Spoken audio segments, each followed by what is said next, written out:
After a quick flight back to Istanbul and a harrowing experience with the city's confusing public transportation system, I hooked back up with Cihat in the Sirkeci area for some goat, lamb, and Turkish yogurt.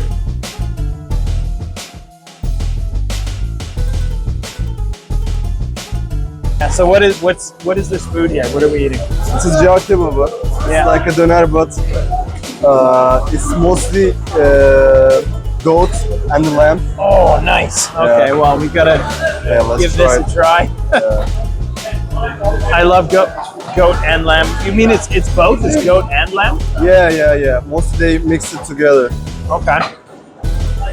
I'll try it without the yogurt or anything first.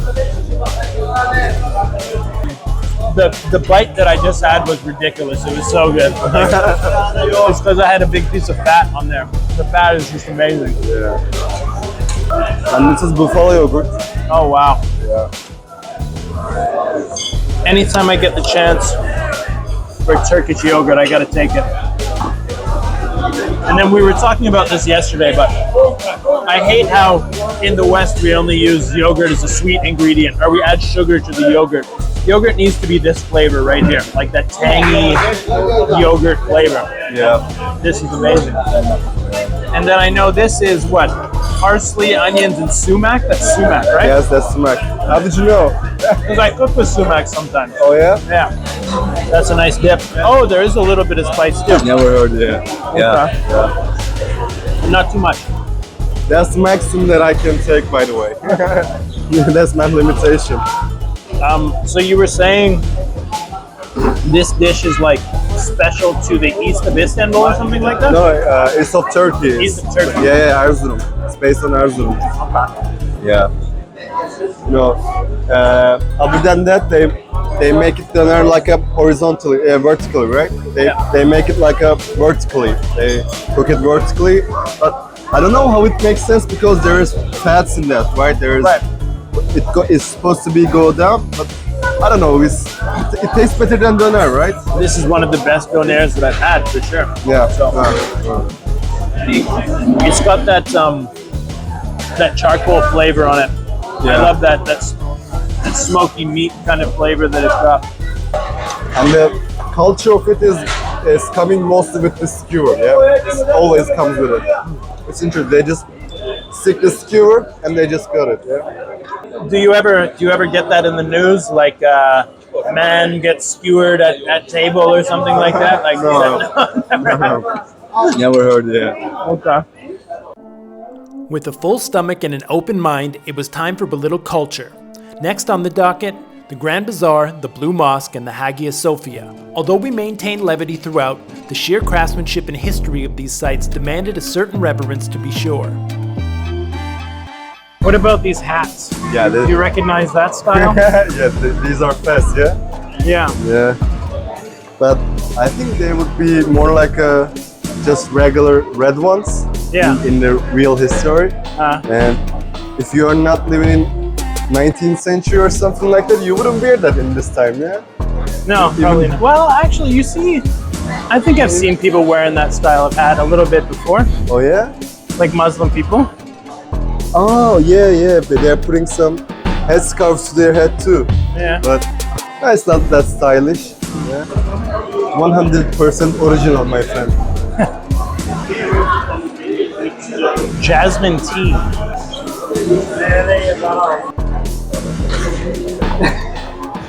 That guy's like, why are you? I wasn't filming you, dude. I was trying to get the sign.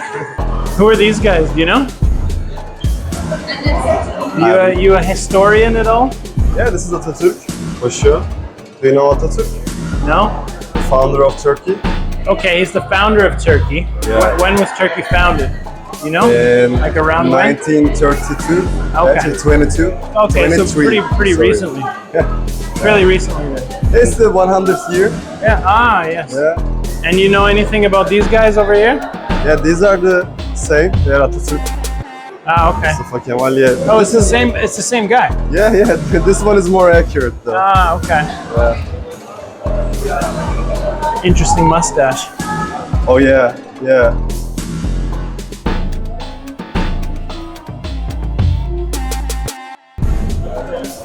Oh wow, pretty beautiful actually. And there are 6 towers in this Blue Mosque. Yeah. Yeah, and it's like a kind of a flex to the Hagia Sophia. Hagia Sophia has flown. It's funny. All the best architecture is to God. Like, and Yeah. I'm not obviously not religious, but it's like you can appreciate the architecture, and it's all like I guess the best inspiration is like is people building something for God usually. It seems like. Yeah, I believe so. Is it really being built for God, or is it being built for like the egos of the people that say it's being built for God? You know what I mean? that's the point. Yeah. There is many churches around the world.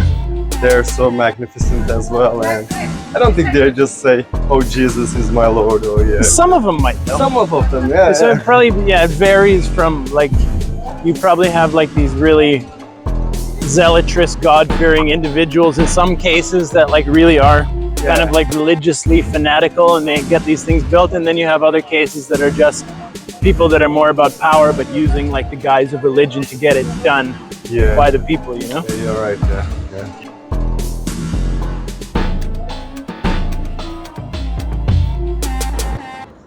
I'm just gonna try the soup without anything and just see what the base taste is.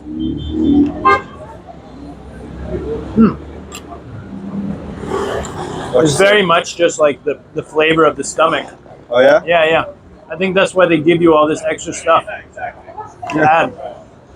How spicy is this? We'll find out, I guess. It's really Probably spicy. quite spicy, so. Yeah, it's too dense. The stomach flavor is too dense, yeah? Yeah, you need the garlic and the chili.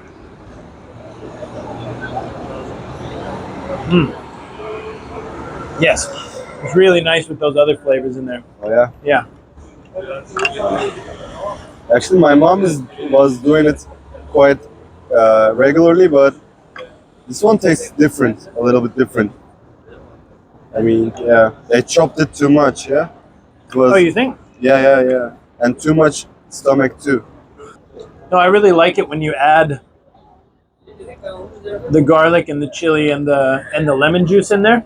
Yeah, Because, lemon is necessary. but yeah, the main soup is very much just like, no, this is stomach soup. This is what it is, you know. Yeah, you can taste it. Oh, okay. These are similar things to what they were serving with the Palestinian food that I had. Oh yeah? Yeah, this vegetable and then the small pickled. It's quite common, this pickled I love them. peppers. Oh yeah? Yeah. I bet this is good bread too. Good to dip in the soup. But yeah, for me, the base flavor of stomach, I'm not a huge fan of it. Like it's not but when you add all of these other flavors in with it, then it becomes like quite pleasant in the background, I think. Yeah. If it's not the most dense flavor, Yeah. in the lower tones, it's real good. That's why I was talking about, because when my mom making it, it was like it's too much. I mean, too much stomach for me because it's giving too much flavor of it. And I like meals like this because, like, when am I going to have the chance to eat Turkish stomach soup again? Like, you're not going to find it in any other country, probably, right? And what's the difference between the ones you eat in the different countries? This one is much more focused just on the stomach, but then you have all of these extra things on the outside. The ones in Asia and the one in Colombia have they just have a lot of different flavors in the actual soup itself. Yeah, where here the different flavors on the outside and you add them to the soup afterwards. Yeah. And the stomach is cut much smaller in this one. Yeah, that's what which I actually like. Oh yeah? Yeah, because I don't like the texture of like big chunks of stomach. They're like kind of like rubbery. So for me, it's nicer that it's cut smaller. Yeah, you're right. Yeah, it's hard to chew if it's bigger. But I think this is the way that this place doing it mostly. Yeah. Yeah. At the World Cup. No, I didn't watch. oh, he was a big scandal because when the team was celebrating with the trophy, he like came all cool and was grabbing the trophy and like taking pictures with it and shit. Oh yeah? Yeah. What a It was dude. a big deal. Piece of shit. Ah, good old Salt Bay. Speaking of bays, let's cross one back to the hotel for a little baklava. Okay, we've got some Turkish desserts here. I thought I'd bring them back to the hotel and give a more accurate representation of what actually happens here every night. Every night since I've been in Turkey, I've been coming back to the hotel and gorging myself after a big dinner on some Turkish desserts. So we've got baklava and we've got Turkish Delight. You know what? Let's keep it all the way real here. I'm going to give you a more accurate representation of what actually happens every night. It's Turkish Delight. Now, at home we have like the Big Turk chocolate bars, which I actually liked growing up, but these kick the shit out of it. Sweet and tart, a little salty with the pistachios. A really tasty natural candy. I really like it.